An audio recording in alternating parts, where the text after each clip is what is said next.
Hi. Okay, so this video is obviously about confirmation bias, which is a topic suggested by a viewer who goes by the name William Light. So, a tip of the invisible chapeau to you, William Light, for that idea. Anyhow, here's the usual table of contents and material in this video, and as always you can find the same table of contents in the description section of this video along with links to the timestamps. As you can see, I'd like to do two things. First, I'd like to explore some of the implications of confirmation bias for our lives and for our ability to perceive reality. Then, I'd like to explore how Buddhist meditative practice can help us learn to be a little less hobbled by our confirmation biases. Okay, so let's start by getting a handle on what the phrase confirmation bias means. Basically, the phrase comes to us from psychology, and it refers to the very human tendency to pay more attention to things that confirm our already existing biases and preferences, and relatively little attention to things that don't, which can eventuate in perceiving things mostly in terms of our desires and aversions rather than in terms of reality as such.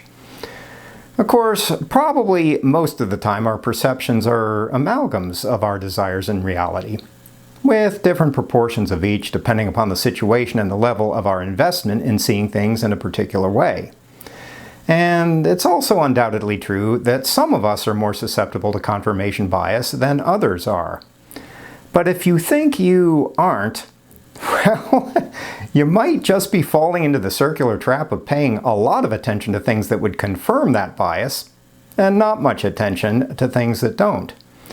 In other words, your confirmation bias can easily make it seem like you don't have much confirmation bias. Oops. But no matter how you slice it, confirmation bias is still a pronounced tendency within the domain of human perception, and consequently within the realm of higher order phenomena like our values and ideological investments, to say nothing of social dynamics like those having to do with groupthink or so-called echo chambers. And so, at this point, the question is, what are the implications of confirmation bias for our lives? And the first and most obvious answer would have to do with the fact that our confirmation biases make it a lot harder to perceive things accurately than we might like to believe. Sure, most of us like to indulge in the fantasy that we know what's really going on, both with respect to ourselves and with respect to the world more generally. But in all probability, we don't. At least not as accurately or as often as we might like to think. So, the first implication of confirmation bias for our lives would have to do with deflating our overweening sense of self-certainty about what we believe to be true. That's because the prevalence of confirmation bias in human affairs means that it's not necessarily an easy task to disentangle our desires to see things in a certain way from any accurate perception of reality we might otherwise have. Of course, that task is naturally a lot easier when we're dealing with something relatively simple, such as whether 2 + 2 = 4 or not. But within the ambit of human affairs, with their inevitable layers of complexity, ambiguity, and subtlety, well, the task is quite a bit harder. For instance, think about how we perceive the truth as it's proffered to us on the nightly news. Well, at one level, our confirmation biases would lead us to believe certain news stories over others, depending upon the extent to which they accord with our own values. And when we're honest about it, which is probably a relatively rare thing, it's not necessarily easy to distinguish the truth of the nightly news from what we want its truth to be. But beyond all of that, in my view, a lot of today's news reportage is specifically designed to appeal to our confirmation biases. And it doesn't really matter if we're talking about CNN or NPR or Fox News. They're all specifically tailored to accommodate one set of confirmation biases or another because, well, because that's how you attract an audience these days. Basically, today's news media have realized that there's much more profit in that than there is in offering the public relatively straightforward, factual reportage. That's because most of us are more interested in the world as we want to see it than we are in the world as it actually is. Especially since it feels good when our already existing perspectives are being confirmed and validated rather than contradicted. That's partly because when we're exposed to perspectives that aren't the same as our own, it takes a lot more work to engage and evaluate them, and moreover, we might even have to change our own perspectives along the way. But beyond all of that, when the world seems to be affirming our already existing perspectives, it's easy to feel a sense of egoistic superiority over all of those benighted souls who don't think as we do. Bless their heart.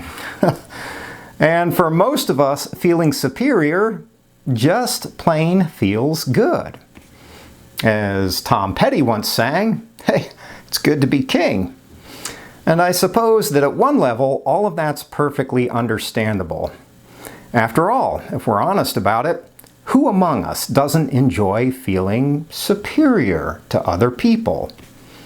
Doesn't it almost automatically feel better to win than to lose? And sure, that may not be the deepest or the most noble part of us, but it's there nonetheless, whether we like it or not. But on the other hand, a problem arises when our lives become increasingly governed by the logic of the self-congratulatory echo chamber. And the problem has to do with the kind of stagnation that happens when we're no longer exposed to new ideas and perspectives. You know, the kind that might surprise us and that might change how we think or how we experience life more generally.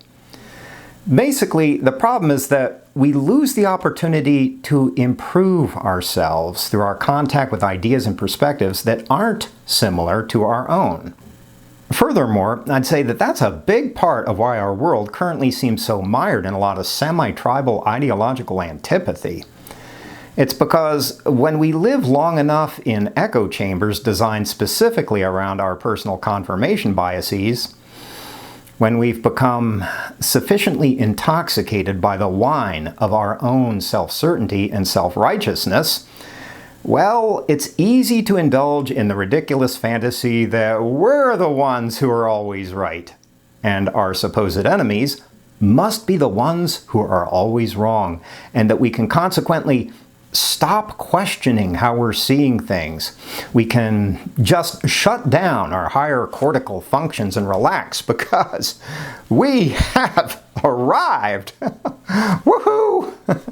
And I'm trying to make it sound a little bit silly because, well, I think it is a little bit silly, or maybe even more than a little.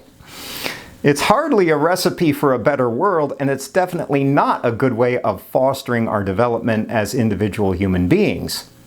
But it's sure a good way of producing a lot of ideological zealots and, quote, true believers. Lots and lots of ardent, self-aggrandizing crusaders who are predictably intolerant of anyone's perspective but their own, which I think you can easily observe in our world these days. Anyhow, another reason why it's so easy to be carried away by our confirmation biases and to degenerate into true believers, especially when it comes to our own BS, has to do with the fact that confirmation bias means that when we try to perceive the reality of our world, for the most part we're going to find whatever we want to find. So, if we're invested in seeing the world as oppressive and unjust, we'll easily perceive ample evidence for that. If we're inclined to think of ourselves as victims or as weak and disempowered, we'll find all sorts of evidence for that too. And it will all seem very real. But on the other hand, if we're biased towards seeing the world as kind and benevolent, we'll easily see things that would seem to confirm that. And if we're inclined to see ourselves as vibrant and strong, we'll easily see evidence for that too. Of course, in reality, the world isn't particularly malevolent and it isn't particularly kind. In reality, the world is just being what it is. Just being the world, whether we like it or not. We're the ones who are construing it one way or another, mostly by allowing our confirmation biases to form our overall view of life. As Carlos Castaneda puts it, We make ourselves miserable or we make ourselves strong. The amount of work is the same. Or, as the somewhat weightier philosopher Jean-Paul Sartre says, we get the war we deserve. And of course here, war can easily become a metaphor for life itself. But in any case, the point is that our confirmation biases lead us toward perceiving the world mostly in terms of how we're invested in perceiving it, mostly by filtering out any evidence to the contrary. However, at this point, it's probably natural to ask about the extent to which we can escape the thraldom of our confirmation biases, or whether we'll simply have to endure it for the rest of our lives. And for me, the most hopeful and most practical answer to that question comes not so much from philosophy or psychology, but from Buddhist thought and meditative practice. Is Buddhist meditative practice the only effective response to the reality of our confirmation biases? Of course not. Personally, I believe that there are many others, but it is the one that's been working for me. Anyhow, according to Buddhism's Four Noble Truths, our primary misery in this life comes mostly from our attachments, from how we cling to the idea that life has to be a certain way, or that everyone needs to think and behave a certain way, or that life owes us X, Y, or Z. Basically, the reason why our attachments bring us so much misery is that everything we cling to will eventually change and disappear. It's just a matter of time, mostly because everything in this universe is subject to impermanence, including the very temporary reality of our existence itself. In essence, our attachments bring us misery because they put us at odds with the fundamental reality of life, which is that there's nothing permanent for us to cling to in the first place. As the famous Buddhist teacher Joseph Goldstein says, it's all bubbles. However, Buddhist thought also offers us the hope of attenuating all of that suffering, especially by following what's known as the, quote, Eightfold Path, part of which has to do with learning to hold our attachments much more loosely than we typically do. And within a Buddhist framework, part of learning how to do that has to do with practicing meditation. Basically, with expanding our consciousness in order to bring it into closer alignment with the reality we're actually inhabiting. Of course, there are many different specific practices that fall under the general rubric of meditation, but the kind I'm talking about is probably one of the simplest of them all. It has to do with just allowing ourselves to become mindfully aware of whatever we're experiencing, usually by letting our consciousness focus for an hour or two on something as simple as our breath as it moves in and out of our bodies. Of course, in meditation of that sort, it's pretty much inevitable that certain sensations will begin to intrude on our awareness. For instance, let's say that we get an itch on the side of our face while we're meditating. And after a few minutes, we start to become intensely aware of a desire to scratch that itch. Well, at that point we might discover that instead of immediately clawing at ourselves like a wild beast, which is probably what we do most of the time in everyday life, we can simply be mindfully aware of the itching sensation and allow it to subside on its own. And actually, the same is true of any other desire we might have as we move through life. In other words, with practice, we can learn to be aware of our desires without being ruled by them, which in the Western world is an astounding and almost incomprehensible feat. Mostly because our prevailing social practices have taught most of us that life is about trying to get what we want as quickly as possible. But meditation can teach us that it actually works the other way around. Life isn't so much about getting what we want, but about wanting what we get. Anyhow, as we learn to be less and less ruled by our desires for something other than what we already have, we can also learn to be more fully and more faithfully present to reality as it presents itself to us, without feeling like the entire universe has to revolve around whether our desires are being satiated or not. And at this point, maybe you're beginning to see the connection to confirmation bias. From a Buddhist meditative perspective, escaping the narrow confines of our confirmation biases would first involve becoming aware of how they're controlling our perceptions in the first place, probably without our knowledge. So the first step would be to deepen our awareness and our presence to reality. And then, in much the same way that we can learn to let an itch simply be an itch without being ruled by the impulse to scratch it, we can also learn to let our biases be what they are. Just desires to see things in a certain way. We can learn to say to ourselves, right now I'm wanting to see X in a certain way, without jumping into actually doing it. In other words, we can learn to let go of the habit of letting those desires control our perceptions, as if we always had to act like obedient slaves to them. In that way, Buddhist meditative practice invites us to learn to hold on to our biases loosely and mindfully, rather than clinging to them desperately and blindly. Once again, probably without being aware that we're even doing so. But here again, we're at a point that's fairly revolutionary within the ambit of Western habits and values. Namely, the realization that our desires actually imprison us far more than anything else in this world does. Sure, we like to think that we're free when we can choose whatever we want. But from the perspective I'm describing, that thought itself turns out to be just another prison house for our minds and ultimately for our lives. That's because when our existence is completely consumed with our desires and our feverish attempts to gratify them, well, then we're not really free, at least not in the deep sense of the word. Instead, we're actually enslaved to our desires and to our robotic compulsion to fulfill them. And all of that might be okay, except for the obvious fact that it's hardly a foregone conclusion that life will end up gratifying our desires. In fact, fairly often it gives us the exact opposite of what we want. And when you think about it, there's actually a lot of randomness in that equation. Sometimes life gives us what we want, and sometimes it doesn't. It's basically a lot like going to Vegas. So, as long as we think that our freedom is about getting what we want, we'll be perpetually beholden to how that randomness happens to play out in our lives. Basically, slaves not only to our desires, but to the element of chance that governs their ultimate fulfillment, or lack thereof.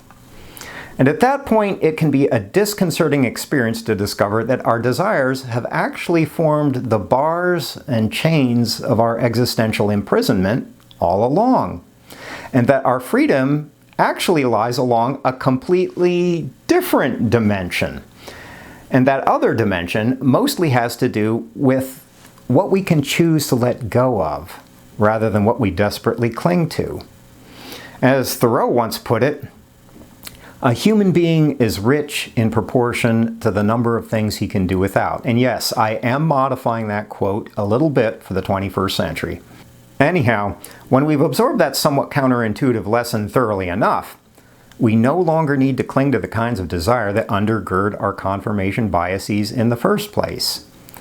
At that point, it doesn't matter so much whether our perceptions are confirming our biases or contradicting them, mostly because we've realized that our biases aren't all that important in the first place. Perhaps a little like feeling an itch during meditation. It doesn't really matter whether we scratch it or not when we've let go of the robotic compulsion to scratch it. Basically, we can let the world be the world and simply be present to whatever it's showing us, quite irrespective of whether or not it aligns with what we want. In other words, we can allow ourselves to begin to perceive things clearly and directly, perhaps for the very first time. But like I keep saying, that possibility can seem almost incomprehensible to those of us who've been steeped in the habits and values of the Western world, or who've had few experiences with practices that aim at expanding our consciousness. And because of that, I'd recommend evaluating the truth of what I'm saying not on the basis of any sort of armchair conjecture or distantly abstract argumentation, but on the basis of your own personal experience. I guess I'd say that at a certain point in life, and perhaps this is one of those points, you need to experience things for yourself. And so I'd exhort you to do just that. Don't bother sitting around debating whether it's possible, especially since, in case you haven't noticed it, debate hardly ever changes anything or anyone. Instead, just go ahead and experience it, and then decide if you care about it. And if you do that, well, who knows? You might just discover that your confirmation biases imprison you less than they might seem to at first. And along the way, you might also discover that you're actually far freer and far more powerful than you'd ever imagined possible. Personally, I hope that it turns out that way for you. But in any case, thanks as always for taking the time to watch and listen. And as always, take care of your soul.